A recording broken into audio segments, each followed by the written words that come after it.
Welcome to episode 408 of the show. I was chilling on the gram recently, and I saw one of these carousel posts. You know, the ones that you slide through, multiple posts, and it was something about differentiating your business using relationships. And I thought, oh, that's a good idea. That'll be a nice thing to riff on, especially since we have things in a sales perspective, in sales theory, that can tie in directly to this thing. That's using relationships to differentiate yourself. Now, one of the reasons why I do these sorts of things, come across something on the gram and I make a sales perspective on it, is because usually people who put up these posts, I mean, they mean well, but they end up talking in very woo-woo general terms that don't leave you with any specifics that you can go on, and they don't really broaden your perspective. Beyond saying something like, let's say, hygiene is good. So saying hygiene is good is not exactly the same thing as giving specific tips about how you're supposed to achieve good hygiene or maintain good hygiene. And so that's the reason why I hop on here and then make these riffs. And just in case you're one of those folks who's thinking, oh, that this guy seems to spend a lot of time on Instagram, that's not actually the case. Well, yeah, I do get on Instagram because I have to share stuff on the sales conversation handle. That's where I write about things, sales, and sometimes marketing related. Basically, the same sort of stuff that we talk about over here on the podcast. That's what I share on the sales conversation handle, primarily on the blog, but then I also repurpose and use on Instagram. And that's when I get to see all this stuff. So don't worry, I don't spend my whole day on Instagram, just in case you're wondering that how come every couple of days this guy gets on the microphone and then he says, I was chilling on the gram and I saw something. Okay, so now straight to relationship differentiation, as the fellow put it on the handle. Now, this is a relevant topic because commoditization is a challenge in today's business environment. Well, actually, I'll say commoditization has been a challenge in the business environment for a very long time, and it's not just something for the 200s.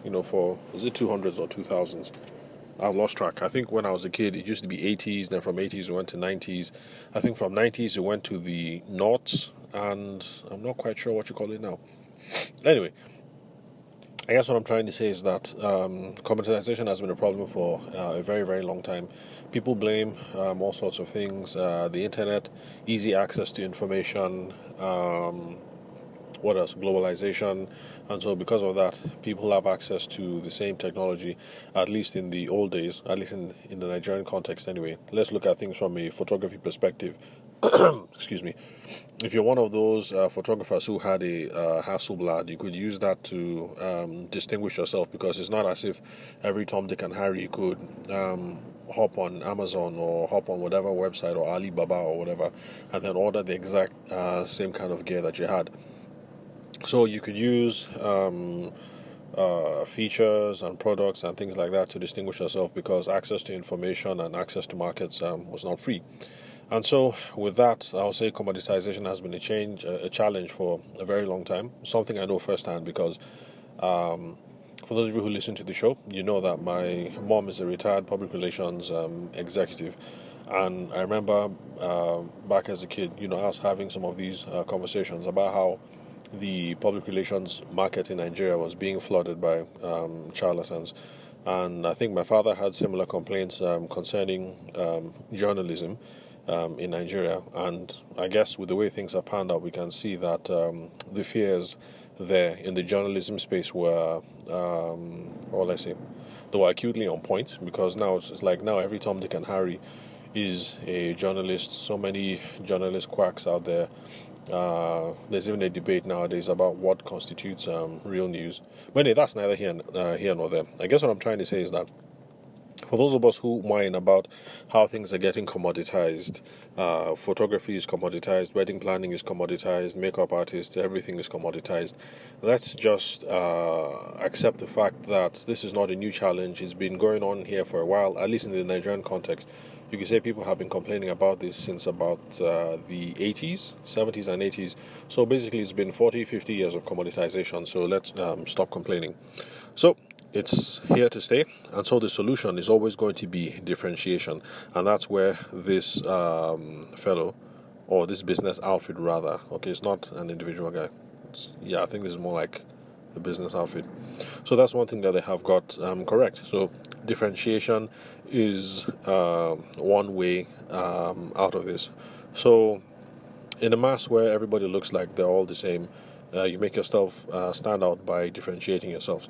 Now, one of the ways that these people are putting forward is that you can differentiate yourself in your relationship with your customers. Now, I know, sorry, forgive me, I have the sniffles, the usual. The kids came back with a cold, they sneeze everywhere, and for some reason, I'm like the cold magnet in the house. So they come with a cold, and I'm the next person to have it, and my wife seems to be immune. All right, so where was I? Where was I? Differentiation. I know I was talking about differentiation. Okay, yeah, so you can differentiate yourself using the relationships that you have with your customers.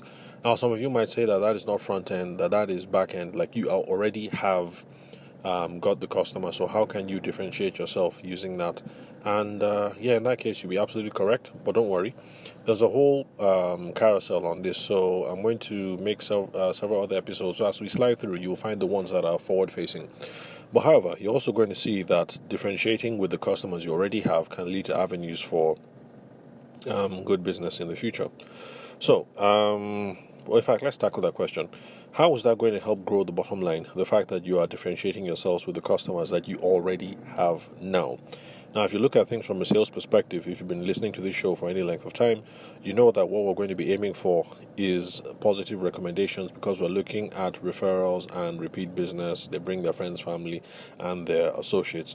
So, positive recommendations, basically, that's when we're able to differentiate ourselves with the relationships that we have with the customers. So that's going to be the goal that we're aiming for.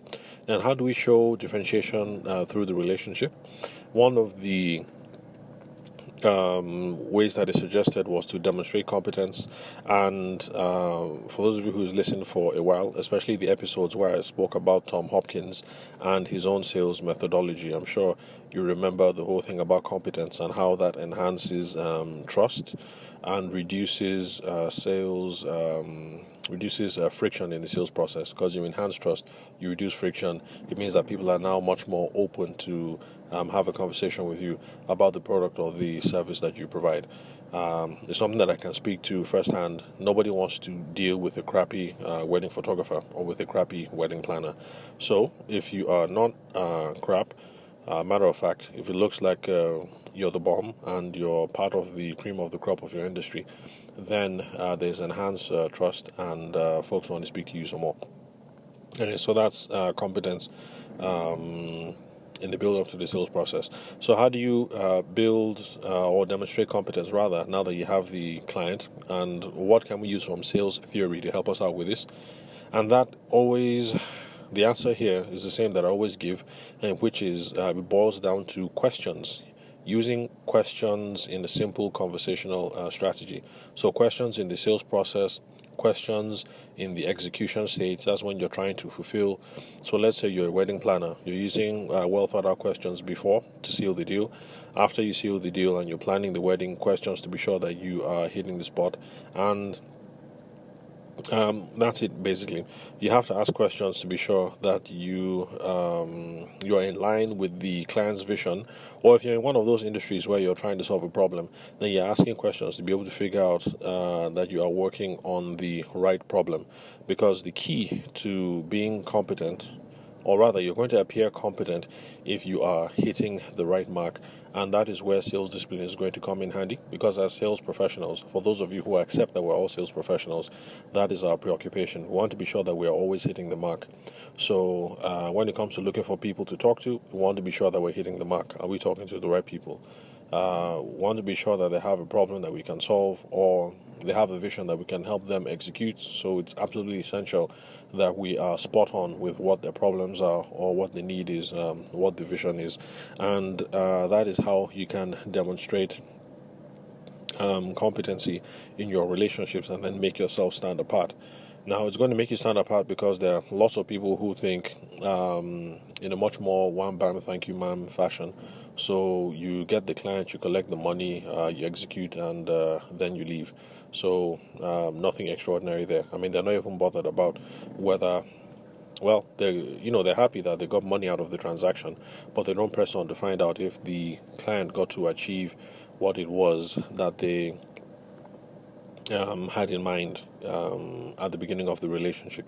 So anyway, this is just a rough freestyle, basically, about how sales perspective and sales practices and sales discipline can help you to appear more competent, which will in turn differentiate you from the other people that our potential customers and our clients deal with. Because if I was to take a guess, I would say maybe 80% of people in the market out there can be bothered with all this. Theirs is just, I'm an ethical guy, I'm an ethical girl, I've collected the money, I've delivered, and then they just leave it at that. So, in summary, commoditization is a challenge. It's been so, at least in Nigeria, for the last 40 or 50 years. So let's learn to live with it. And this is how we're going to have to raise the level of our game. We have to differentiate ourselves from the pack, not just with our branding and our positioning in the beginning, but in our relationships that we have with the clients after they sign on the dotted line or after they make the transfer. So, yeah, that's it for today's riff anyway. So it's a carousel about, let me see, let me have a look. Let me scroll through this. This is 1, 2, 3, 4, 5. Oh, 5. Okay, that's a long one. Yeah, so it's a carousel with 5 slides. So I think tomorrow I'll just pick the next slide on the carousel and then just riff through it, because we're already at the 10-minute mark. So it wouldn't make sense to try to talk through everything, because we end up with this being a 1-hour episode, and I don't want to do any one of those, at least not anytime soon.